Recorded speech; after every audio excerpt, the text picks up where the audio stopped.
नमस्कार बच्चों। नमस्कार बच्चों। बृहन्मुंबई महानगर पालिका शिक्षण विभाग की ओर से मालाड म्यूनिसिपल सेकेंडरी स्कूल की मार्गदर्शक शिक्षिका मैं सुमन यादव 9वीं कक्षा विषय हिंदी में आप सबका स्वागत करती हूँ।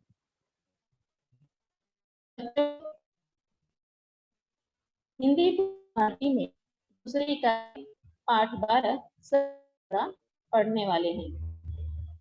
देख लेते हैं इसके लेखक रचनाकार कौन हैं।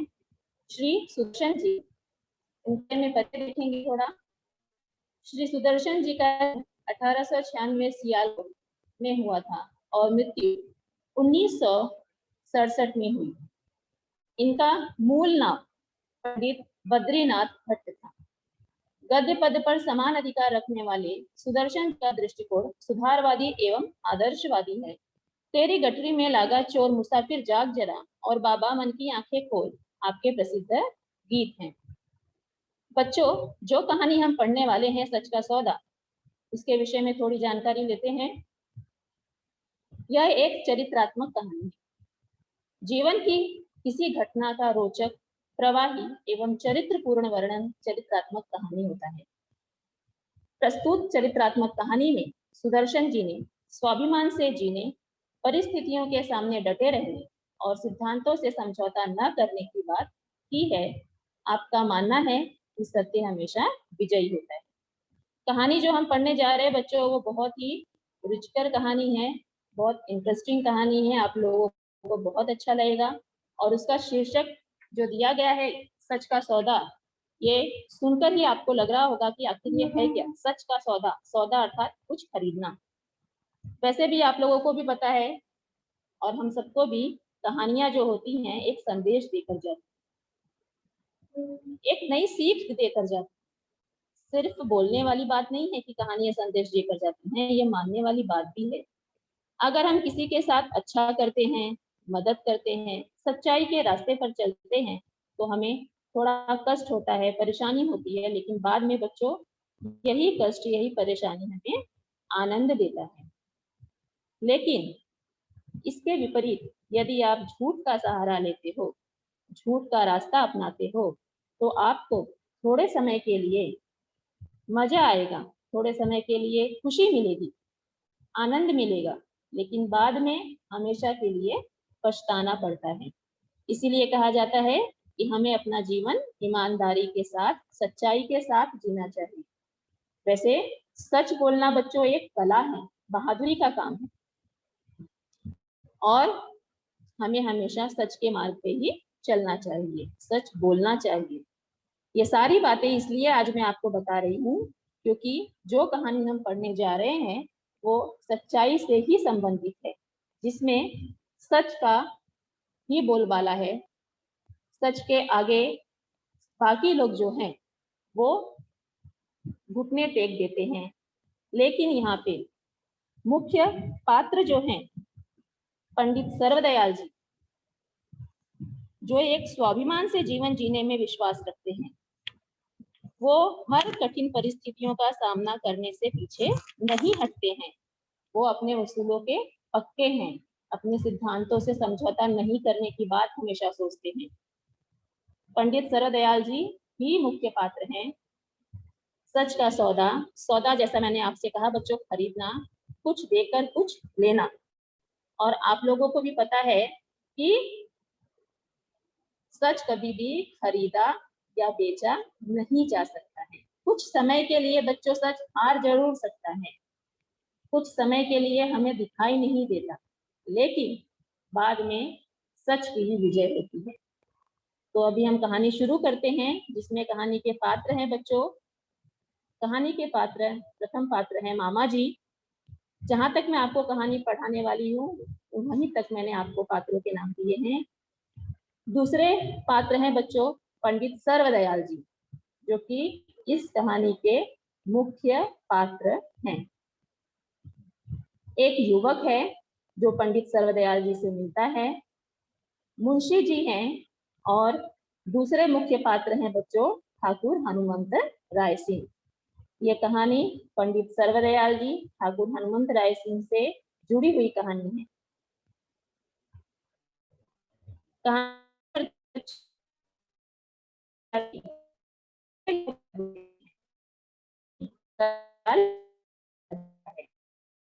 सोचता है कि जब पढ़ता तो चिंता नहीं थी। सर्वदयाल जी बच्चों क्या सोचकर चिंता करते हैं कि जब मैं पढ़ता था तब कोई चिंता नहीं थी। जैसे अभी आप लोगों की जो उम्र है, अभी कोई भी चिंता आप लोगों को नहीं है, क्योंकि आप एक विद्यार्थी।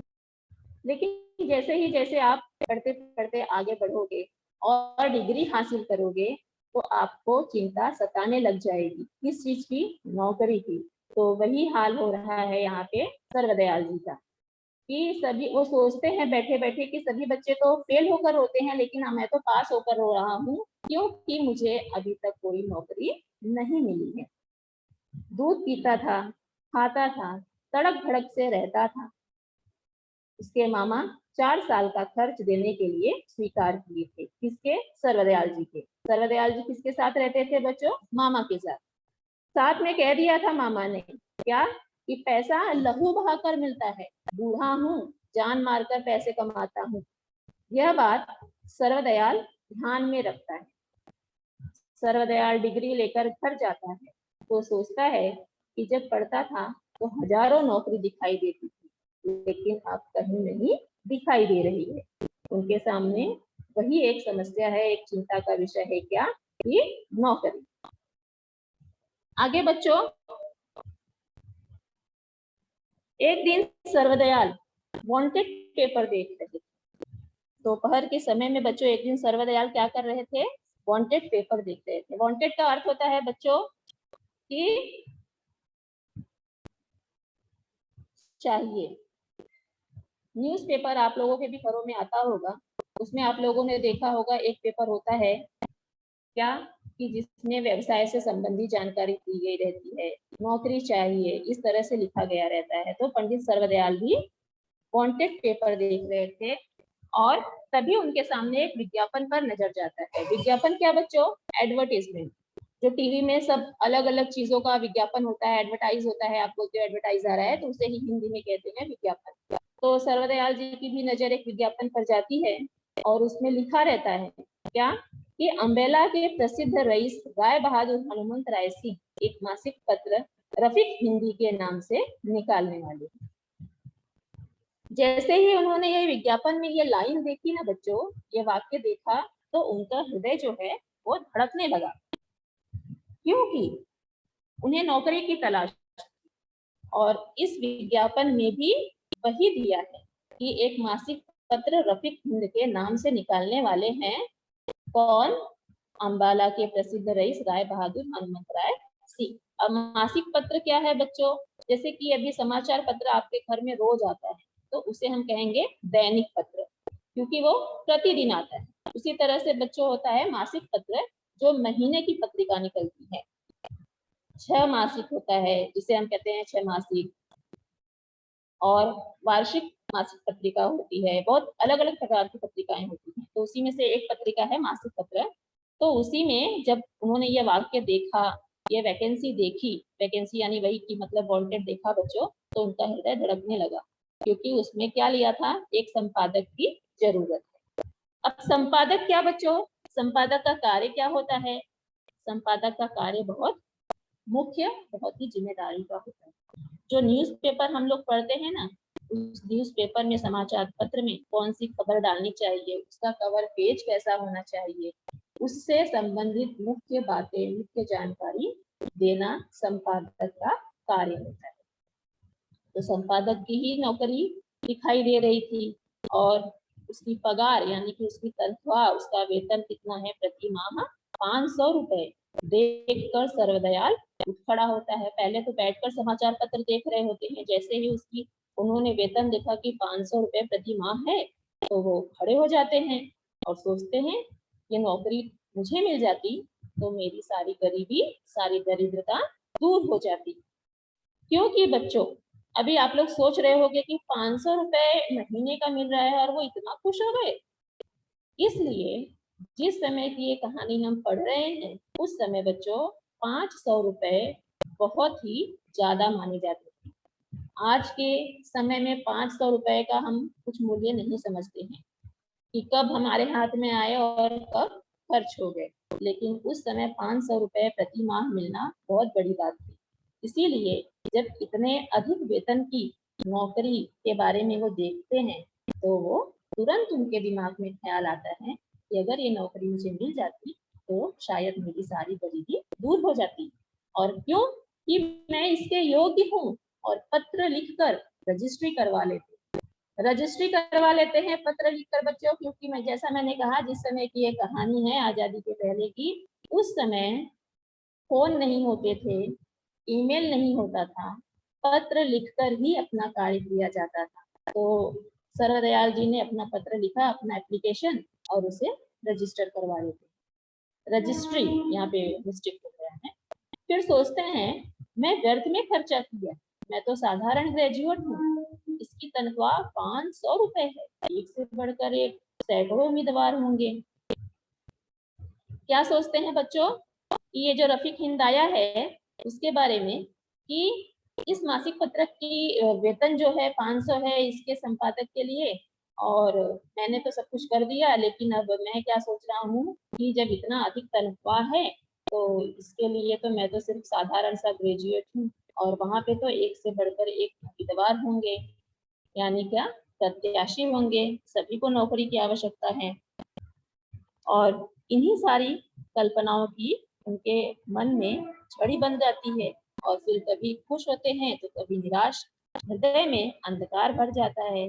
इस तरह से बच्चों यह सोचते हुए कभी खुश होते तो कभी उदास, ऐसा सोचते सोचते 15 दिन बीत जाते हैं, कोई उत्तर नहीं आता, तीसरा सप्ताह भी उत्तर नहीं आता, तो वह निराश हो जाता है। तभी चपरासी की आवाज आती है, वह खुश होकर दरवाजा खोलता है। कौन? सर्वदयाल।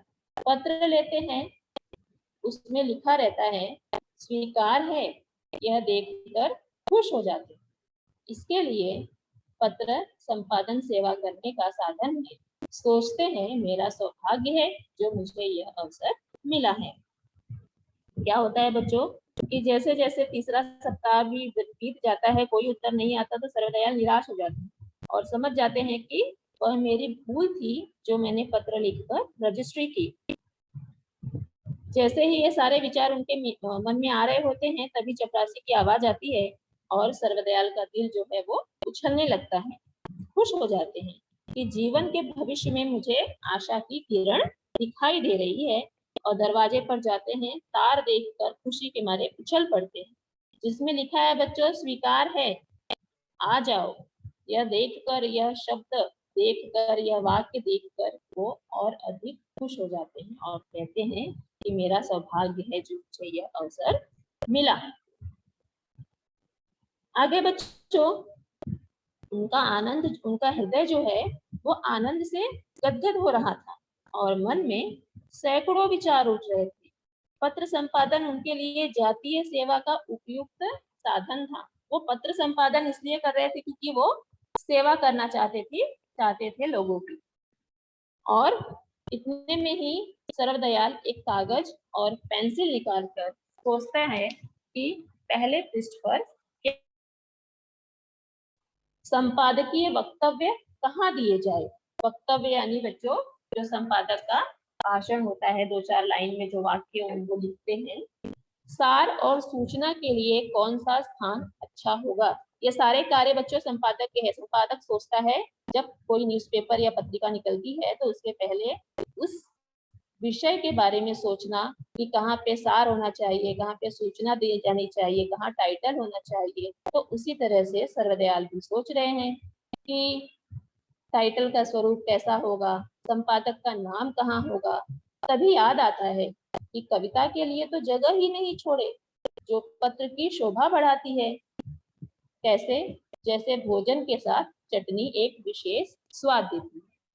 कहने का मतलब बच्चों कि सर्वदयाल जी बैठे बैठे पेंसिल और कागज निकालकर अंदाज से ही, अपने आप से ही, अकेले ही ये सारी बातें वो सोचते हैं कि सार कहाँ होगा, सूचना कहाँ होगा, टाइटल कहाँ होगा। और अचानक उन्हें याद आता है कि अरे इन सब बातों के चक्कर में मैं तो ये भूल ही गया कि मैं कविता कहाँ लिखूंगा, क्योंकि कविता से तो पत्र की शोभा बढ़ती है। जैसे आपको भी कहा जाता है ना बच्चों की परीक्षा में, जब आप निबंध लिखो तो उसमें कविता की 2 लाइन 2 पंक्ति जरूर डालो, उससे निबंध की शोभा बढ़ेगी और आकर्षक दिखाई देगा। तो उसी तरह से यहाँ पे सर्वदयाल भी सोचते हैं कि जिससे भोजन के साथ में चटनी एक विशेष स्वाद देती है। जैसे कि भोजन के साथ में दाल चावल रोटी सब्जी सब कुछ है, लेकिन अगर चटनी मिल जाए तो वाह क्या बात है। उसी तरह से यहाँ पे उन्होंने उसकी तुलना कर दी है कविता की चटनी के साथ। उसी तरह पत्र लेखन में कविता आवश्यक है, लोग इसे मन से पढ़ते हैं, इसके बिना पत्र को सफलता नहीं मिल पाएगी। ऐसा सर्वदयाल ने निश्चय कर लिया कि इसके बिना कविता के बिना पत्र को सफलता नहीं मिलेगी, लोग रुचि से नहीं पढ़ेंगे। रुचि से नहीं पढ़ेंगे मतलब बच्चों इंटरेस्ट लेकर नहीं पढ़ेंगे। तो उन्होंने मन बना लिया कि मैं इसमें कविता जरूर डालूंगा। और सर्वदयाल जी बैठे थे, खड़े हो गए, पत्र के तैयार किए हुए नोट गद्दे पे रखकर इधर उधर टहलने लगे। फिर सुंदर अक्षरों में लिखते हैं क्या कि पंडित सर्वदयाल बीए एडिटर रफीक हिंद अंबाला। अब उसके कानों में आवाज गूंजने लगती। आनंद में मग्न हो जाते हैं, पता ही नहीं चला कब नींद आ गई और जब आंख खुलती है तो दिन चढ़ाया था। गाड़ी अंबाला स्टेशन पहुंच चुकी थी। तभी एक युवक आकर पूछता है। अब तक जो सारी बातें हमने देखी और पढ़ी ना बच्चों, वो सर्वदयाल जी क्या स्वप्न देख रहे थे। सर्वदयाल जी स्वप्न देख रहे थे। वो स्वप्न कब देख रहे थे? जब ट्रेन से वो कहाँ जा रहे थे? अंबाला, जहाँ पे ये नौकरी का उन्होंने अपना पत्र दिया है, वहां जा रहे थे। और ये सब कुछ वो स्वप्न में ही देख रहे थे, ख्वाब देख रहे थे कि इस तरह से मैं लिखूंगा, मेरा संपादन कार्य में करूंगा। और इतने में ही उन्हें नींद आ जाती है, आंख खुलती है तो काफी धूप निकल चुकी है, उनकी गाड़ी अंबाला स्टेशन पहुंच चुकी होती है। और तभी उनके सामने एक युवक और आकर पूछता है। क्या पूछता है बच्चों? क्या आप रावलपिंडी से आ रहे हैं? युवक पूछता है कि क्या आप रावलपिंडी से आ रहे हैं? तो सर्वदयाल जी कहते हैं हाँ मैं वहीं से आ रहा हूँ, तुम क्यों पूछ रहे हो? तो वह व्यक्ति कहता है, वह युवक, कि ठाकुर साहब ने गाड़ी भेजी है। जैसे ही यह बात सुनते हैं सर्वदयाल जी ना बच्चों कि ठाकुर साहब ने गाड़ी भेजी है और ये आए हैं लेने के लिए सर्वदयाल जी को, तो उनका हृदय कमल की नाई खिल गया। कमल की नाई खिलना यानी बच्चों कमल के फूल की तरह खिल गया। और आज तक वो कभी बग्घी में नहीं बैठे थे, उचक कर सवार हो गए बग्घी में और आसपास देखने लगे। गाड़ी चली और एक आलीशान कोठी के हाथे में जाकर रुक गई। सर्वदयाल का हृदय जब धड़कने लगा तो कोचवान ने दरवाजा खोला। रुमाल से मुंह पोंछते हुए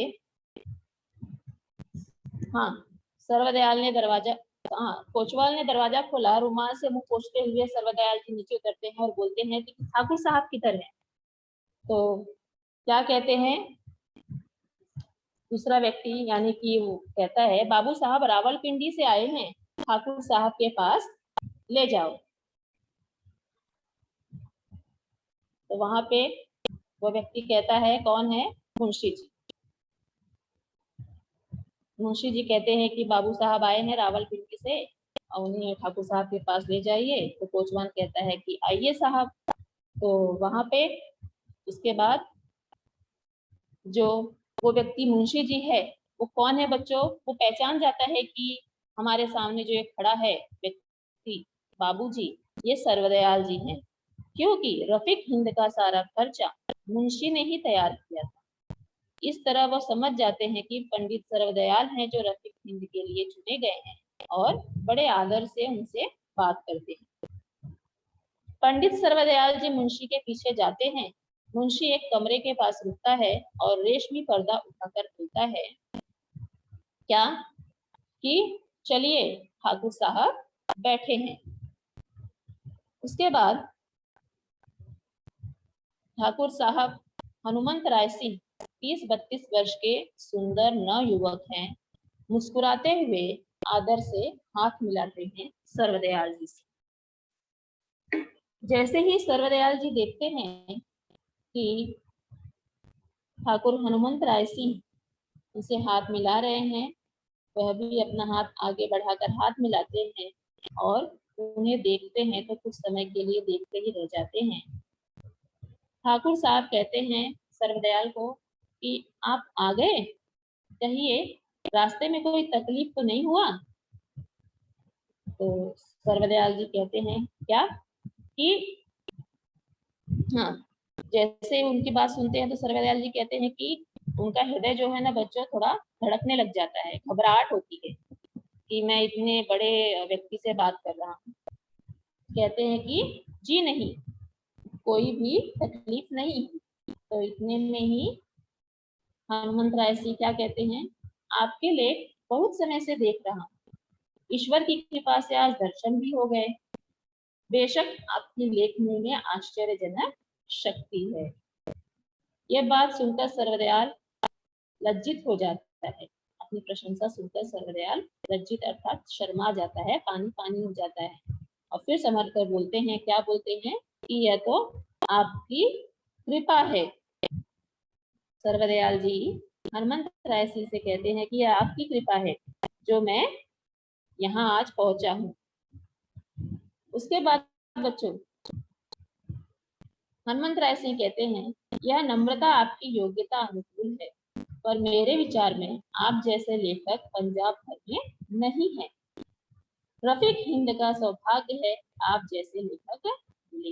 हनुमंत राय सिंह कहते हैं कि यह नम्रता जो है आपकी योग्यता के अनुकूल है। जैसा आपके बारे में मैंने सुना था, पढ़ा था, आप बिल्कुल वैसे ही। मेरे विचार में आप जैसा लेखक पंजाब भर में कहीं नहीं।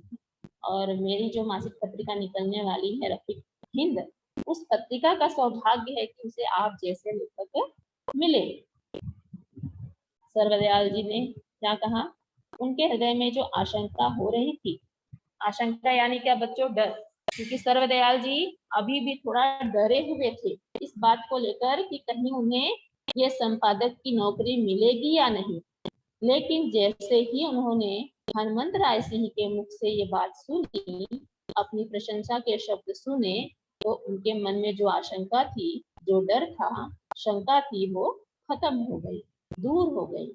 और उन्होंने क्या सोचा कि आज तो मैंने मैदान मार लिया। मैदान मार लेना यानी बच्चों आज तो मेरी विजय हो गई।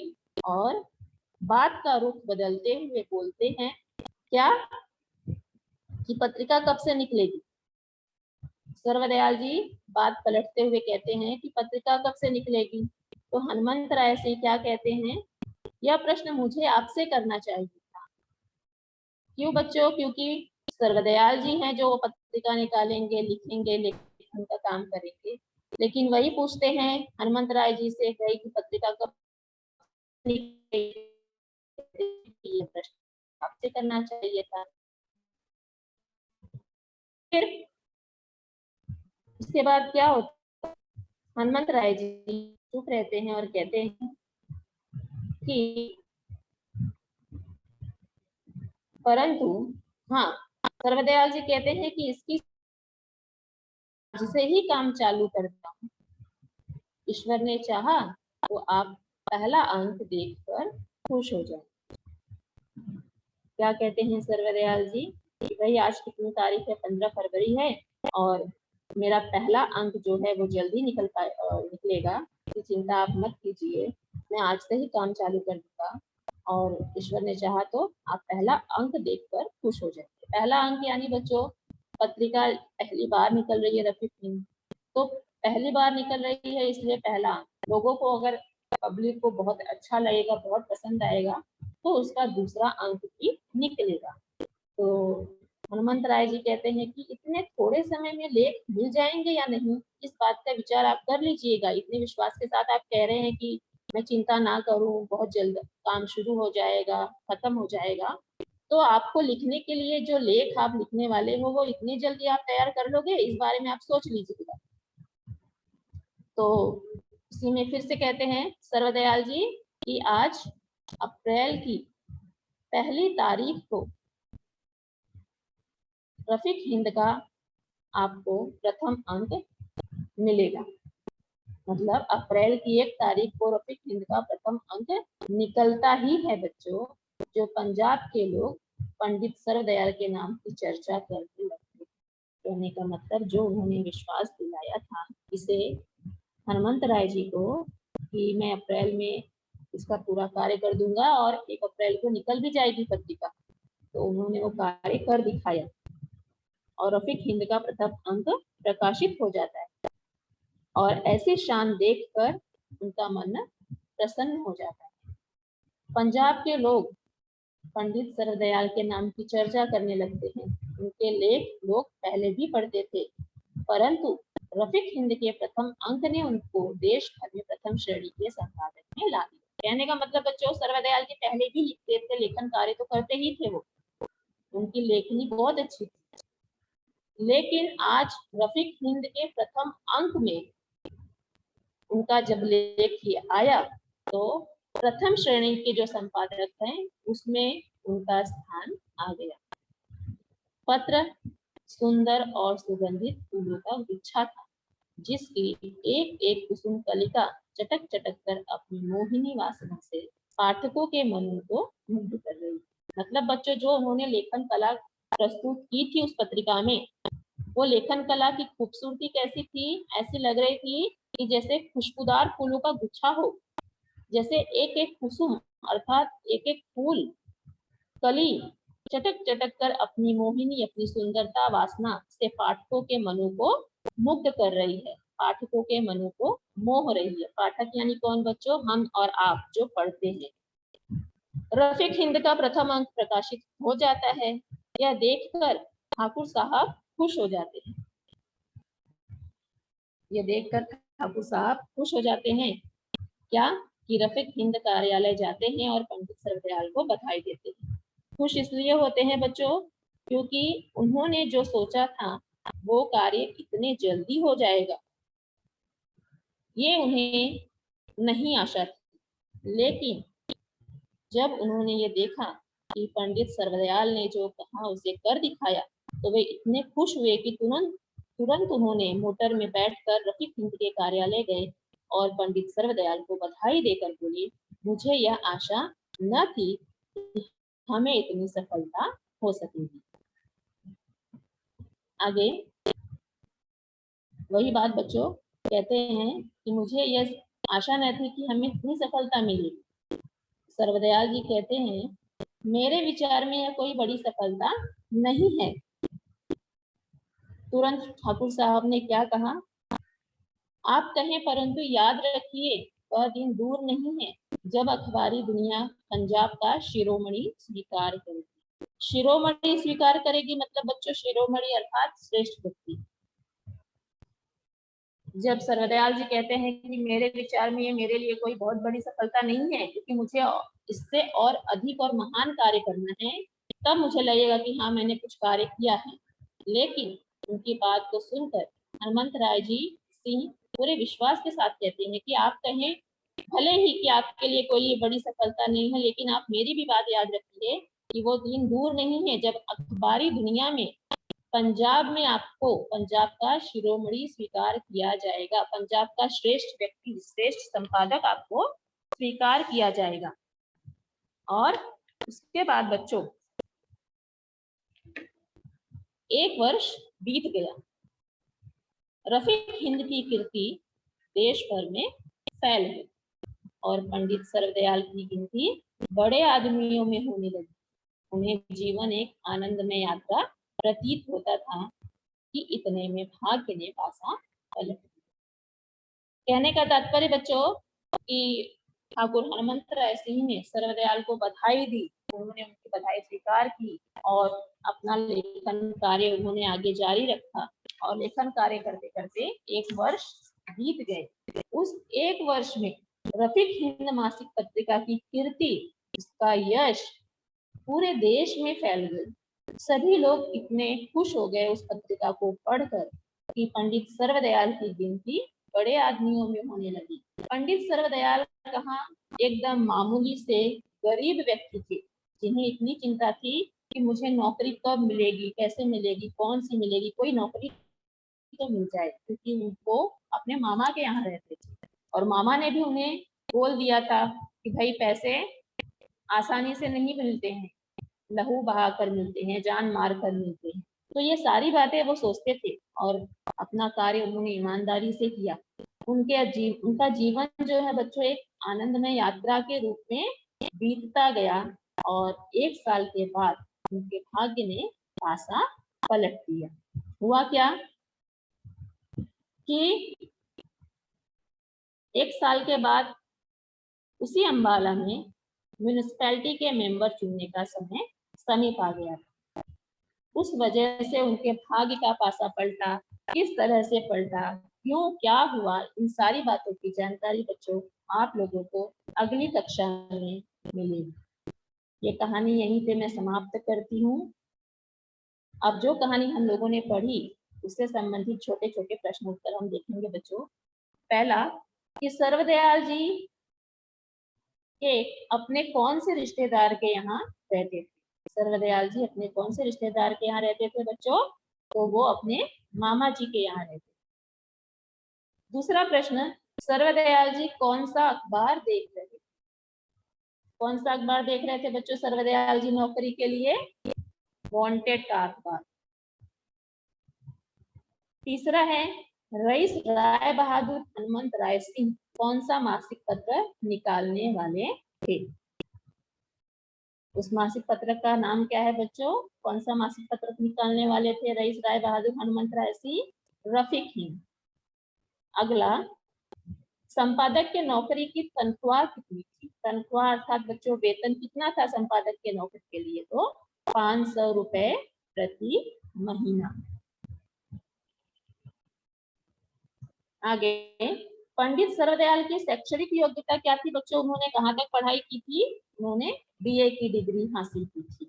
बीए की डिग्री क्या बच्चों? अभी आप लोग जैसे 9वीं में हो, 10वीं पढ़ोगे, 11 और 12 पढ़ोगे, फिर उसके बाद जो 3 साल की आप डिग्री लोगे बीए, बीएससी, बीकॉम, उसे ही कहा जाता है। तो उन्होंने बीए से अपनी डिग्री हासिल की थी।